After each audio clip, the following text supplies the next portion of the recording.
বাংলা কথা সাহিত্যের কিংবদন্তি হুমায়ূন আহমেদ তার সৃষ্টিশীল জীবনে উপহার দিয়েছেন অসংখ্য অমূল্য নাটক, চলচ্চিত্র, গল্প। তার প্রতিটি সৃষ্টিকর্ম কখনো দর্শককে হাসিয়েছে, কখনো বা কাঁদিয়েছে, আবার কখনো গভীর চিন্তায় নিমন্ত্রিত করেছে। তবে তিনি কেবল সৃষ্টিকর্মের সীমাবদ্ধ ছিলেন না, আবিষ্কার করেছেন নতুন প্রতিভা, বাংলাদেশের অনেক খ্যাতিমান অভিনেতা, অভিনেত্রী। তাদের মধ্যে অন্যতম দুইজন জনপ্রিয় অভিনেতা জাহিদ হাসান, মাহফুজ আহমেদ। তাদের দুজনকে নিয়ে হুমায়ূন আহমেদ নির্মাণ করেছেন একাধিক নাটক, সিনেমা।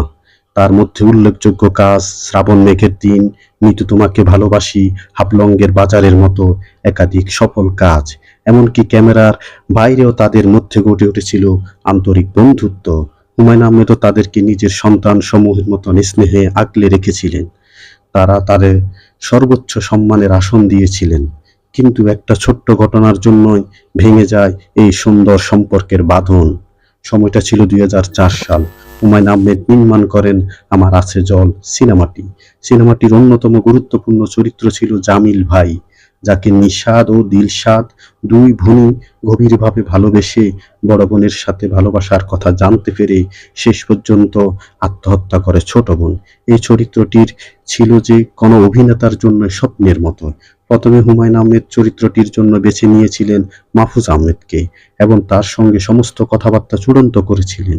কিন্তু পরে জাহিদ হাসান প্রবল আগ্রহ দেখিয়ে চরিত্রটি পাওয়ার জন্যই হুমায়ূন আহমেদকে অনুরোধ করতে থাকে।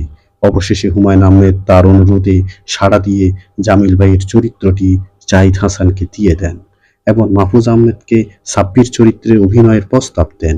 কিন্তু সম্পূর্ণ বিষয়টি ঘটে মাহফুজ আহমেদকে না জানিয়ে, যার ফলবশরূপ তাদের সম্পর্কের ভাঙন ধরে।